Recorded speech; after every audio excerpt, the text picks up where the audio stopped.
Yang penting kandangnya bersih, penghangatnya pas, nutrisinya pas, vitaminnya cukup, air netralnya air bersih, hidup ayammu panen. Maafnya ngomong, kalau hanya melihara ayam berdaging 2 bulan, lamanya 2,5 bulan panen.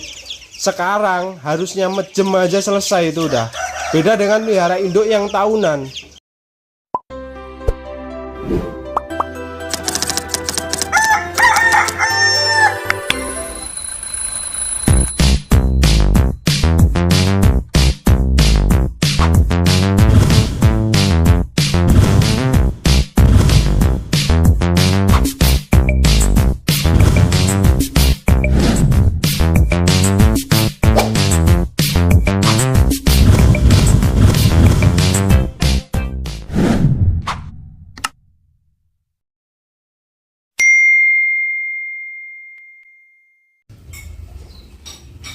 Bismillahirrahmanirrahim. Assalamualaikum warahmatullahi wabarakatuh. Seluruh peternak muda, alhamdulillah kita kembali lagi di channel kesayangan kita semua kan kawan.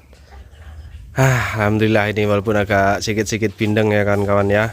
Nah, ini saya juga mau memperkenalkan ayam Hubbard atau Saso ya. Ini emaknya ayam ulu nih ya, atau ibunya ayam ulu. Nah, ini baru dalam proses molting ya. Ini menunjukkan bahwasanya tuh kan baru rontok ya. Sebenarnya sudah beberapa minggu ya, sekitar 2 minggu saya molting, sudah rontok-rontok ya. Sebagian juga sudah membentuk bulu baru, itu udah nongol tuh. Nanti ketika pembentukan bulu barunya udah selesai, baru dia akan mulai nelur kembali ya. Di molting ini sedikit saya jelaskan lagi, sebenarnya sudah saya buatkan video. Kita tekan dia supaya stres karena tidak mendapatkan nutrisi yang semestinya, dalam artian kita puasakan. Nah, nanti dia akan stres. Nah, ketika dia akan stres, bulunya akan rontok ya. Ketika sudah rontok, sudah selesai rontoknya, kita kasih nutrisi lagi, dia akan memfokuskan nutrisi tadi ke arah bulu. Setelah selesai pembentukan arah bulu, nanti baru dia akan berproduksi telur lagi. Nah, itu yang dinamakan molting. Molting ini digunakan untuk ayam-ayam langka seperti ini. Kenapa saya sebut langka? Hubbard atau Saso ini tidak bisa kita dapatkan atau peternak rumahan dapatkan. Kita dapatnya afkir kayak gini. Ini kiloan ini dari PT-nya. Cuman kan tidak semua punya link ke PT Ulu atau PT Javanya. Nah, ini aset dalam artian aset untuk dunia persilangan. Ini HDP-nya kalau nggak afkir bagus.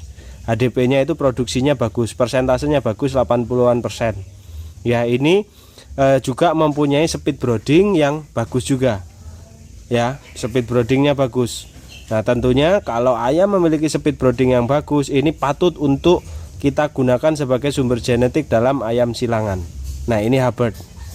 Nah, sayangnya saya juga tidak bisa meregenerasinya karena yang dilepas sama Java hanya betinanya aja, karena kan Java pakai pelung untuk jantannya untuk nyetak ayam ulu. Ini kayak broiler ya bodinya, dadanya tebal, bulat, cebol, dan ini lumayan padat. Ini lumayan berat. Lumayan berat, badannya padat gitu. Cuman memang butuh proses, ini harus lebih tinggikan lagi supaya nggak cebol kayak Teletubbies seperti ini kawan-kawan ya. Kita lanjut di pembahasannya. Ini intermezzo awal untuk menambah pengetahuan atau knowledge. Nah, jadi nanti jangan ngamuk-ngamuk ke depan kalau ada peternak modern yang meliharanya induk sedikit tapi untungnya besar. Anda sandingkan dengan Anda melihara induk banyak tapi keuntungnya bisa disaingi dengan orang yang melihara induk sedikit. Nah, ternyata memang ayamnya spesifikasinya jauh berbeda. Nah, ini untuk knowledge kita atau pengetahuan kita bersama. Di sini kita sama-sama belajar, bukan menggurui. Ini hanya share pengalaman yang Anda lihat Anda bisa lihat pakai mata Anda sendiri, dan ya nyata saya praktekkan di kandang saya sendiri. Saya ngomong tapi ada barangnya. Nah, itu nyata seperti itu ya. Jadi tidak ada yang kita gawe ya gitu. Ada yang masih menanyakan gagal brooding atau gagal memelihara anak ayam, atau masih ada yang mati. Saya tidak perlu menyebutkan pakai cairan apa, nggak perlu, udah saya males membahas hal-hal tersebut. 2 hari yang lalu di share tentang pengalamannya, kita analisis semuanya dan menjadi pembelajaran bagi kita ya. Yang pertama, ketika kita membeli DOC, yang pertama itu saya pastikan kalau DOC dari PT itu insya Allah SOP pemeliharaan induknya dari hatchery-nya atau penetasannya insya Allah tidak diragukan lagi, jelas bagus. Waktu itu saya sudah pernah berbicara tentang MAB atau maternal antibody ya. Maternal antibody itu antibody bawaan yang diwariskan dari sang induknya, bisa lewat jamu-jamuan, bisa lewat vaksinasi. Nah, di sini ya, di sini apalagi kita melihara DOC dari PT, jelas vaksinasinya ketat, jelas nutrisinya juga ketat. Tidak mungkin DOC kita tidak mendapatkan yang bagus dari segi perawatan induknya. Tapi juga belum tentu dari perawatan perjalanannya. Maksud saya perjalanan dari PT ke kandang kita ini berapa lama? Bisa dehidrasi kah atau tidakkah? Nah, itu juga penting juga harus kita ketahui. Kenapa? Karena kalau DOC dehidrasi itu susah kawan-kawan. Kalau suruh besar, dehidrasi nanti wujudnya ke kaki kering. Tapi biasanya kalau PT keluar dari hatchery harusnya sudah SOP ketat. Ya, sudah SOP ketat, tentunya ya pertumbuhannya itu harusnya bagus. Harusnya loh ya. Harusnya. Tapi juga belum tentu, kadang-kadang PT itu juga nakal. Makanya wis dadi peternak mandiri apa lek enggak nanti beli DOC dari kawan-kawan peternak rumahan supaya kita sesama peternak itu saling bahu membahu. Jadi antar peternak ngambilnya juga dari peternak rumahan. Contohnya apa? Bibit ayam pedaging juga Anda harus ambil dari peternak rumahan. Lihat di kawan-kawan ini bulat-bulat kayak gini ya. Kok bisa gagal brooding? Kalau saya bukan kok menyepelekan, ini berangkat dari pengalaman. Apakah peternak muda langsung bisa menghilangkan mortalitas di usia masa brooding 0,1 bulan? Belum tentu, atau bahkan bisa kita katakan tidak mungkin. Awal saya belajar beternak matinya juga banyak. Nah, dari pengalaman itu makanya saya bagikan. Kalau sekarang peternak zaman sekarang ini harusnya persentase berhasilnya itu sangat besar karena banyak sekali yang nge-share pengalaman gitu kan. Bagi saya kunci dari masa brooding ini adalah di kandang. Kenapa aku bilang di kandang? Kandangmu atau kandang brooding kita itu harus bersih wajib. Kedua, hangat, sirkulasi baik. Kalau memakai box magic itu, nah ini seperti ini hanya seminggu. Setelah itu naik ke atas lagi, agak padang. Ya agak padang itu apa? Agak terbuka lah ya, agak terbuka supaya sirkulasi masuk. Ya, kalau siang kayak gini kenapa ini mati mas? Ya karena panas. Supaya ayam tidak dehidrasi, tidak ngap gitu kan. Supaya tidak kepanasan. Jelek lah mas kepanasan, ya jelas jelek dong. Nggak baik. DOC ketika kepanasan banyak minum bisa mencret, akan terganggu ke pertumbuhan. DOC ketika kedinginan juga bisa mencret, akan terganggu di pertumbuhan. Jadi suhunya harus pas. Nggak boleh kepanasan, nggak boleh kedinginan. Cara paling enaknya adalah ketika malam dia tidur tidak ngumpul di bawah penghangat. Tidurnya nyebar gitu kan. Atau suruh lewat di bawahnya aja dia takut. Suruh lewat di bawah penghangatnya berarti kepanasan. Atau ditandai malam aja masih ngap kayak itu berarti kandang brooding kita terlalu panas. Ada beberapa kawan peternak yang box broodingnya itu tidak memakai kawat ram tapi bentuknya box. Ingat, kalau sudah di box itu tidak ada pelapis atau pengurai. Yang saya maksud apa? Oke, ada beberapa sistem brooding yang di alas, di lantai menggunakan sekam, habis itu dilingkarin seng talang. Tapi ada sekam di situ yang tentunya mungkin sudah didasari dengan diskomposer.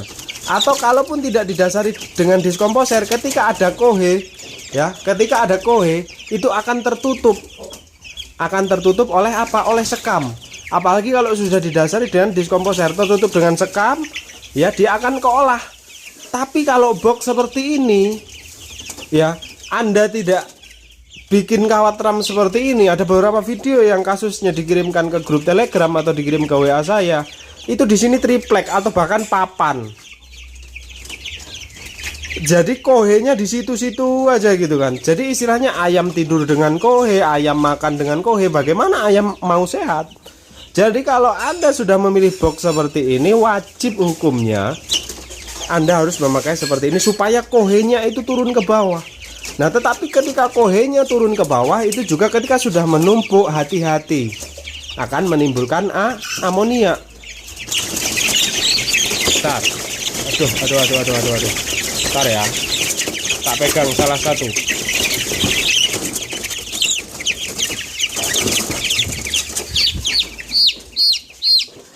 Nah, di sini kan bisa melihat ya, ciri amonia. Ketika ayam sudah mau kena senot, itu matanya nggak mau bulat bersih seperti ini, cerah nggak mau.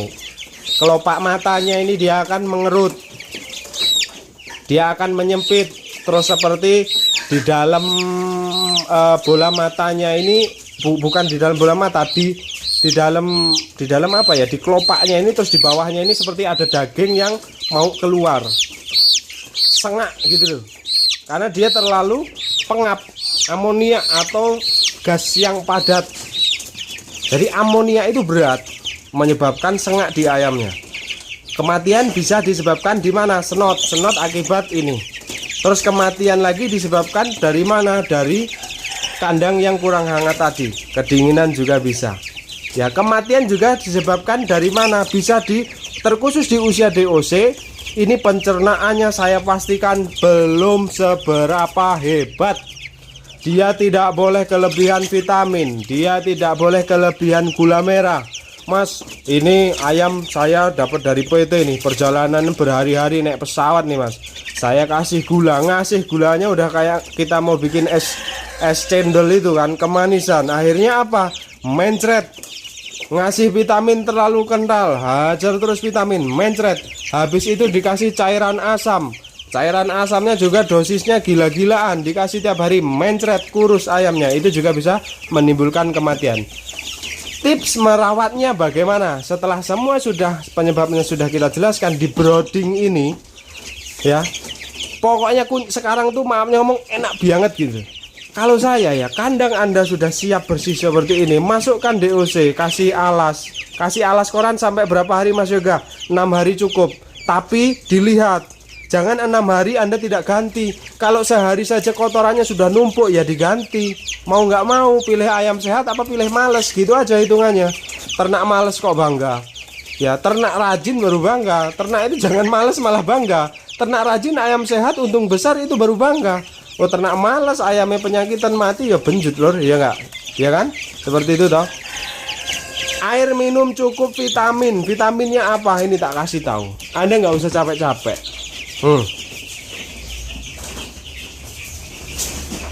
Vitamin neobro. Ha. Ini aja sudah lor. Aman lah dunia itu. Ini 3 hari sekali atau merek lain apapun sudah sangat cukup sekali.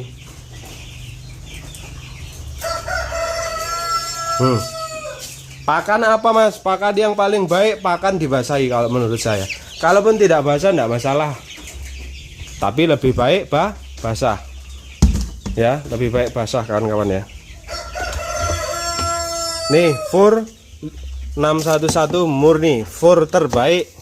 Ya nggak terbaik juga, ya nggak harus seperti ini. Kalau spesifikasi ayam Anda sudah bagus, saya kira juga sudah memadai kok ya. Nih saya kasihnya pasti dibasahi. Dibasahinya dengan apa? Dibasahinya dengan ini, dengan tolak bala, ada di bawah sini. Ntar tak ambil. Tuh tolak bala jamunya. Yang berjamur putih-putih aman, aduk saja ya kan kawan ya. Penggunaan jamu tolak bala mau difermentasi monggo, mau Anda buat dadak monggo. Ada kemarin ada orang di Facebook ya, orang bergelar ngomong nanti kalau jamu difermentasi akan rontok bulu. Ya alhamdulillah ayamku nggak pernah rontok bulu asal dosis penggunaannya tepat ya. Fermentasi cair dan padat itu berbeda. Silahkan kita belajar. Yang jelas kalau cara berternak saya no debat, karena yang paling mudah itu amati tiru modifikasi. Yang jelas cara beternak itu bagaimana cara yang lebih murah, yang lebih praktis. Kita nggak banyak pekerjaan, kita bisa memotong kos pakan yang kos produksi yang lebih maksimal. Udah. Kalau sudah seperti ini, saya yakin kan ayam Anda pasti gemuk-gemuk. Ya, Anda nggak mainan aneh-aneh, ayam Anda pasti sehat-sehat, gemuk-gemuk seperti ini. Ya itu, ini saya buktikan, saya pakai ini air Neobro. Air Neobro-nya berapa? 3 hari sekali. Itu sudah sangat cukup. Kohe Anda lihat sendiri, nggak ada yang mencret, bulat-bulat. Kohenya bagus. Kohe bagus seperti itu warnanya, putih dan hitam seperti itu. Lalat, padahal ini high protein ya. Kawan-kawan lihat kandang saya. Ini di rak kotoran. Ini musim hujan. Bahkan ada fur-fur yang keluar. Tidak seberapa ada lalat, tapi memang ada obat semprotnya. Obat semprotnya apa mas? Obat semprotnya gaucho. Dan disinfektan saya memakai Sandivir Plus. Ya, disinfektan saya memakai itu. Oh, mau dilihat? Oke, kita kasih tengok. Nah, ini obat lalat saya, ini gaucho ya. Ini disinfektan saya ya. Makanya sebenarnya nggak perlu pakai ini pun sebenarnya kalau ini perlu ya. Ini untuk khusus untuk lalat ya. Ini untuk insektisidanya ada, berarti untuk semacam gurem. Makanya ayam saya nggak ada yang botak-botak, nggak ada yang kukur-kukur, karena guremnya pasti mati. Karena saya pakai disinfektan yang komplit ya. Virusida, virus, bakterisida, fungisida jamur, dan insektisida. Ya ini aman nih. Disinfektan yang multifungsi saya memakai itu. Wes, ini aja. Vitamin tadi saya hanya menggunakan ini.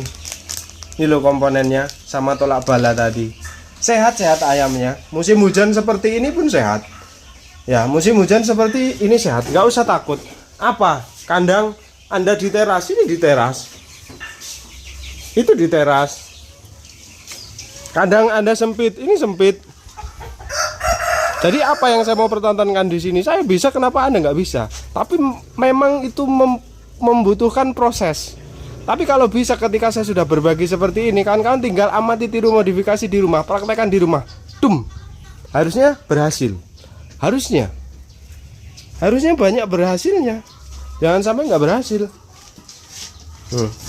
Ayam gemoy-gemoy di teras seperti ini pun ya.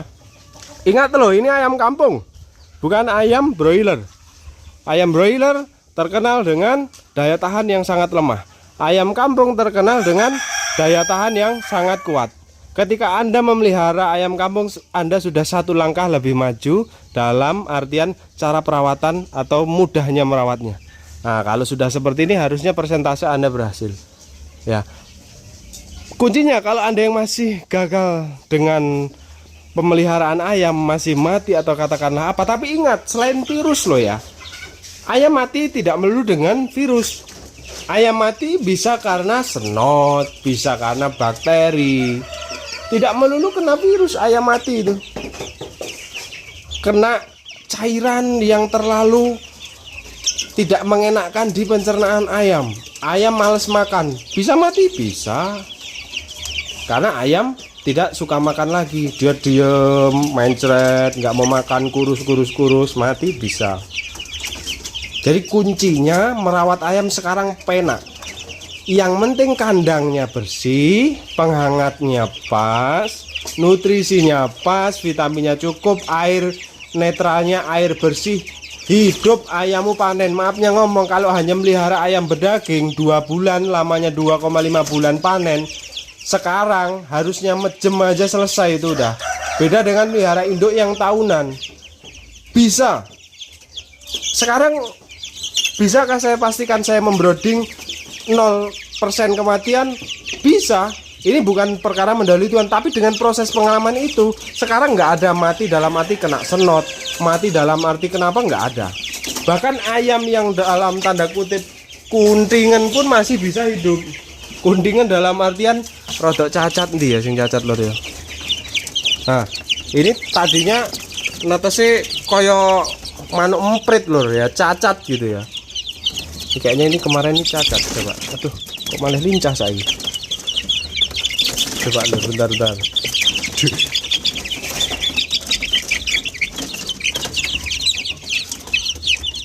Nah ini kuntingan ini. Coba ini kuntingan aja gemuk kayak gini loh malian. Beda ya kan kawan ya. Mana tadi? Kok malah kayak manuk gemuk. Ah tuh. Beda kan dia. Potongannya. Potongannya. Hidup ya. Coba. Bahkan mungkin kawan-kawan tahu nggak waktu yang ayamku yang cacat kakinya belengkang dulu tak pelihara gitu kan. Hidup sampai dewasa gitu. Karena itu tadi. Kalau settingannya sudah pas, kalau kandangnya sudah bersih, aman lah merawat ayam itu. Gampang, nggak perlu aneh-aneh. Ya nggak perlu aneh-aneh, segitu mudahnya. Oke, itu tips dari peternak muda untuk merawat ayam. Gampang bro, yang penting kita tahu caranya, yang penting kita belajar dari orang lain. Kawan-kawan kan juga sudah menengok video saya keliling di mitra, keliling di rekan peternak lain. Bagaimana pola-pola mereka yang pakai, silahkan diadopsi, silahkan amati, tiru modifikasi. Jadi tidak perlu masukan walaupun kadang jarang keangkat, kok enek sing nesu-nesu bareng kalau nggak kerespon, karena saya kan juga banyak waktu yang lain yang harus diselesaikan. Jadi sebenarnya ketika kan sudah nengok video saya, diamati saja udah beres, itu udah bisa kita tiru ya. Itu dulu saya. Assalamualaikum warahmatullahi wabarakatuh. Salam sukses, istimewa, kiwir, love you full semuanya.